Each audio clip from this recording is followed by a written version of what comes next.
100 বছর বাদে অক্ষয় তৃতীয়ায় ভীষণ বড় রকমের শুভ যোগ আসতে চলেছে। মাত্র সামান্য 5টি কাজ করলে আপনার হাতে আসবে অঢেল টাকা। টাকা আসবে আচমকাই, এত টাকা আসবে যে আপনি কল্পনাও করতে পারবেন না। তার জন্য আপনাকে কোন 5টি কাজ করতে হবে চলুন আজকের ভিডিওতে জানিয়ে দিই। বৈশাখ মাসে শুক্লপক্ষের তৃতীয়া তিথিকে অক্ষয় তৃতীয়া বলা হয়। অক্ষয়ের অর্থ হলো যার কোনো শেষ নেই, অন্যতম শুভ তিথি। চলতি বছর অক্ষয় তৃতীয়ার উৎসব পালিত হবে শুক্রবার অর্থাৎ 10ই মে। এটা দেবী লক্ষ্মীর দিন, তাই এদিন যে কোনো শুভারম্ভের জন্য শুভ দিন বলে মনে করা হয়। 100 বছর বাদে এই তিথিতে একাধিক শুভ যোগ সৃষ্টি হবে, যার মধ্যে গজকেশ্বরী যোগ, রবি যোগ সহ একাধিক শুভ যোগ রয়েছে। এবারে বলি এই তিথিতে আপনি কি করবেন যাতে আপনার জীবনের সমস্ত দুঃখ কষ্ট দূর হয়ে টাকার বর্ষণ শুরু হয়। 1 নম্বর, এই তিথিতে হলুদ বস্ত্র পরে বিষ্ণুর পুজো করা উচিত। বিষ্ণুকে হলুদ ফুল এবং লক্ষ্মীকে গোলাপি ও সাদা ফুল নিবেদন করবেন।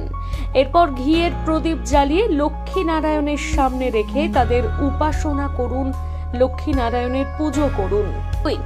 অক্ষয় তৃতীয়ার দিন বিষ্ণু সহস্র নাম এবং শ্রী সূক্ত পাঠ করুন। এগুলো আপনি ইন্টারনেটে সার্চ করলেই পেয়ে যাবেন। বিষ্ণু সহস্র নাম এবং শ্রী সূক্ত। এই তিথিতে পরিবারের সঙ্গে কোনো ধর্মীয় স্থানে যান, এর ফলে দেখবেন আপনার জীবনে ধন, পদ, যশ এবং প্রতিষ্ঠা লাভ হবে। 3 নম্বর, অক্ষয় তৃতীয়ায় পুজোয় একাক্ষী নারকেল লাল কাপড়ে বেঁধে নিয়ে তারপর পুজো করুন, ঈশ্বরকে সেটি নিবেদন করুন। এরপর টাকা রাখার স্থানে বা আপনার লকারে এই নারকেলটিকে লাল কাপড় বাঁধা অবস্থাতেই রেখে দিন। দেখবেন আপনার পরিবারের সকলের ধন সম্পদ বৃদ্ধি পাবে। 4 নম্বর, এই অক্ষয় তৃতীয়ার দিন পূর্বপুরুষদের উদ্দেশ্যে তর্পণ করা এবং দান করা শুভ। নদীতে স্নানের বিশেষ মাহাত্ম্য রয়েছে, যার ফলে পূর্বপুরুষদের আশীর্বাদ পাবেন এবং পিতৃদোষ থেকে মুক্তি পাবেন। 5 নম্বর, স্নানের পর দরিদ্র ও অসহায়দের দান করা অত্যন্ত শুভ। এর প্রভাবে অক্ষয় ফল লাভ করা যায়, অর্থাৎ যেই ফলের কোনো শেষ নেই, আপনি এত পুণ্য লাভ করবেন। এই দিন যদি কোনো ব্যক্তি ভালো কাজ করেন এবং দান ধ্যান করেন, তাহলেও তার দ্বিগুণ ফল পাওয়া যায়।